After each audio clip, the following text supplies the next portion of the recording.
fan of fantasy. So if we have people out there that also love fantasy, this one's for you. I'm also a big fan of Celtic tradition. So one of the traditions in Celtic mythology is that whenever there's a reading, whenever there's a story being told, you only get to experience that story once, and that's the moment you're hearing it. You'll never hear that version of it again. So tonight is special because we have a story being told and you're hearing it. And this is the one time you get to hear that spoken version of it. So without further ado, I'm going to get into one of my best-selling fantasies. It's called The Grey Isle Tale. I have here my illustrated version, so I'll be doing a little bit of a reading rainbow version. I'll show you some of the illustrations as I go through, because why not? I also have some other fantasy that's for sale out there, and I also have some more coming in when they come in to me from where I ordered them from. You can find out more about me at ryanpfreeman.com. A couple other things to point out before I get started. If you guys are writers yourselves, check out the St. Louis Writers Guild here in town. They're wonderful, amazing people. Without their mentorship and knowledge and guidance, none of my books could come into being. So check them out. They have a workshop tomorrow that I'll be going to. It's also on a Zoom meeting. So check it out. I'm also the founder and president of the Hannibal Writers Guild. So if you're ever up in Hannibal and you want to find out more about what we're doing up there, check us out. We are around. So I will get into it.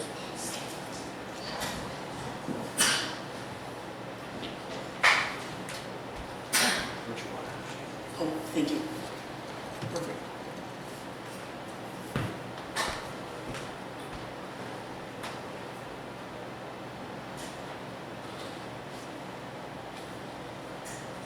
So here's from the preface.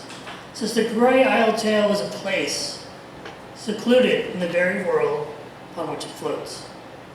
In its center stands Mount Silvertine, rising high above the nearly ever-present fog which rolls in from the sea. The scent of the land is unique too.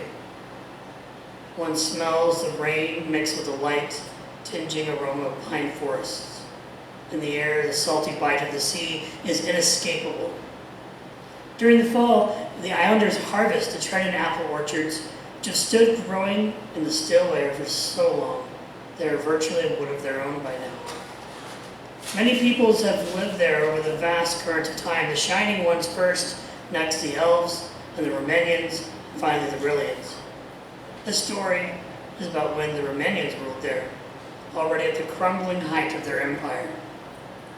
This is a sort of story which is strange for me to tell.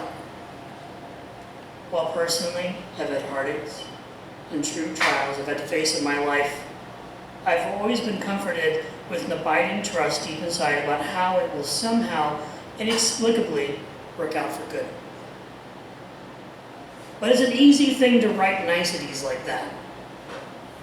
It's a far harder thing to live like you actually believe and hope when you wake up in hell one morning. Oftentimes, people eventually wind up in their own self-constructed personal hells, but sometimes hell comes to us.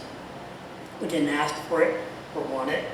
The shadow by building shadow, its empire stretches up, towering over and around us now. We live in it. We are residents. But I think it's important to remember how we don't have to live there. It's not our true home. Even the fact that we can tell that it's horrible means implicitly that we know better. It means somewhere deep inside we remember a better place and better ways. We yearn for this thing, this better thing, this place. And our aching is transformed into striving. We are a part of a desperate struggle which not even death himself will one day withhold from us. Better to be one day intimately known to us. You just wait and see. We have a little illustration.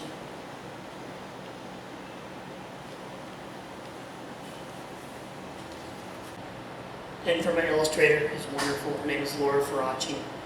This is the illustrated edition. You get to see a little bit of the story through somebody else's eyes. She writes in Italian but also in English. She says, "Why illustrate a story if the beauty of a book comes from the reader's freedom to imagine its characters and settings? Because unusual pictures actually lead to new story, to new interpretations.